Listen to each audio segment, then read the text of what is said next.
آج کی جو گفتگو وہ اولیاء اللہ، صلحاء اور صوفیاء کرام کے حوالے سے ہے،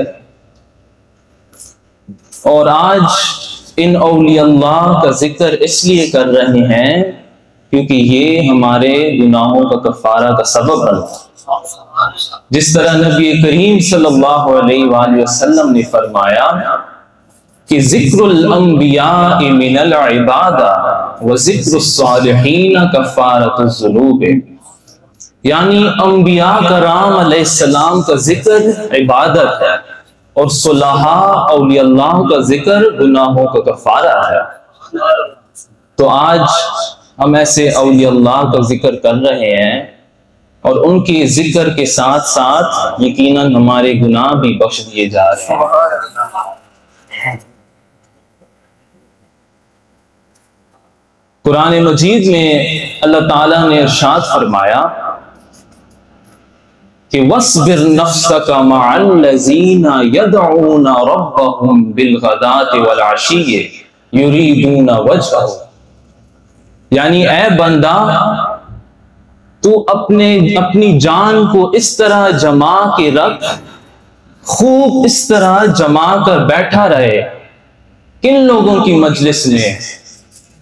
ان لوگوں کی مجلس میں جو صبح و شام تیرا ذکر کرتے ہیں اور تیرے چہرے کے دیدار، تیری رضا کے خاطر جو ہے وہ مانگتے ہیں۔ اور پھر اللہ تعالیٰ نے فرمایا کہ یریدون وجہہ، کہ تیری رضا کی خاطر وہ مانگتے ہیں۔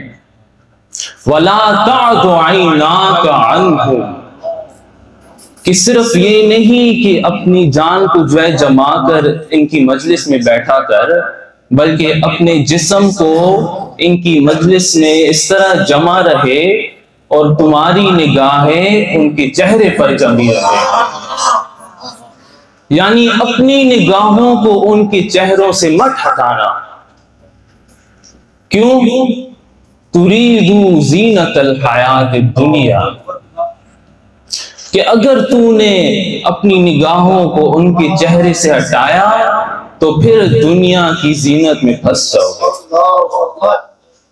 اور اس آیت کے اگر ہم دونوں حصوں کو سمجھتے ہیں تو اس کا خلاصہ یہی ہے کہ بس ان کو دیکھیں تو دنیا کی زینت سے بچتے جاؤ گے۔ اے دوستان محترم، صلحاء کی جو مجلس ہوتی ہے اس میں بہت سے فائدے ہوتے ہیں۔ کہ صلحاء کی مجلس میں بیٹھنے سے اللہ کی رحمت کا نزول ہوتا ہے۔ صلحاء کی مجلس میں بیٹھنے سے تیرے دل میں جو غفلت ہے وہ ختم ہو جاتی ہے۔ صلحاء کی مجلس میں بیٹھنے سے مردہ دل زندہ ہو جاتا ہے۔ اور یہ ایک اہم نقطہ کہ صلحاء کی مجلس میں بیٹھنے سے ہمیں جو ہے ادب سکھایا جاتا ہے۔ امام احمد بن حنبل رحمۃ اللہ علیہ تکیہ لگا کر لیٹے ہوئے تھے، علالت تھی اور بہت سخت تھکے ہوئے تھے،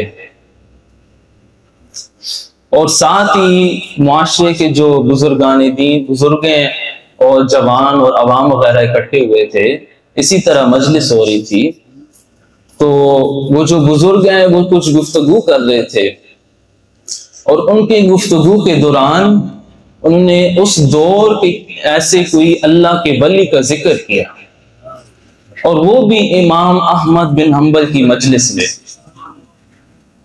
تو جیسے ہی اس اولیاء اللہ کا ذکر کیا، اس کا نام لیتے ہی امام احمد بن حنبل نے تکیہ کو چھوڑا اور اس طرح سیدھا بیٹھ گئے تھے۔ تو لوگ حیران ہو گئے، اتنی علالت تھی، اس طرح بیٹھنا تو مشکل تھا۔ تو پوچھی کہ حضرت کیا وجہ تھی؟ تو فرمایا کہ یہ بے ادبی ہے کہ اگر کوئی اللہ کا ولی کا نام بھی کسی مجلس میں لیا جائے تو اس کو کوئی ٹیک لگا کے یا تکیہ لگا کے اس کو سنے۔ اللہ اکبر۔ ایک بندہ تھا، صبح و شام رب کا ذکر کرتا تھا، دن رات چاہے گھر میں ہو باہر کھیتوں میں، پوری زندگی اس کی اللہ کی ذکر کرتے ہوئے میں گزری۔ تو ایک رات بارات وہاں سے چل رہی تھی، اس کو راستہ بھول گیا تھا۔ اس بارات نے جو ہے نا احمد پور سیال جانا تھا، تو اس نے کہا کہ یہاں کسی اللہ کے بندے کی آواز آ رہی ہے، وہ اللہ کا ذکر کر رہا ہے، یہاں چلتے ہیں، ان سے پوچھتے ہیں کہ راستے کے بارے میں پوچھ لیتے ہیں کہ احمد پور سیال کا راستہ کہاں ہے۔ تو وہ چلتے ہیں اور وہ جاتے ہیں اس بندے کے پاس جس کا نام باہو تھا، اور لفظ باہو جو ہے یہ فارسی کی ترکیب ہے، با کا مطلب ساتھ، ہو کا مطلب وہ، باہو یعنی اس کے ساتھ، ہاں تو وہ بندہ لیکن رہتا اس کے ساتھ۔ تو آ کے پوچھنے لگے کہ ہم نے جو ہے نا احمد پور سیال جانا ہے، تو اگر راستہ آتا ہے ہمیں بتا دیجیے گا۔ تو اس بندے نے کہا ٹھیک ہے، بارات کو میرے پیچھے لگا دو۔ تو بارات کو جب پیچھے لگایا تو 2 قدم چلے اور اچانک نظر اٹھائی تو گنبد خضرا تھا۔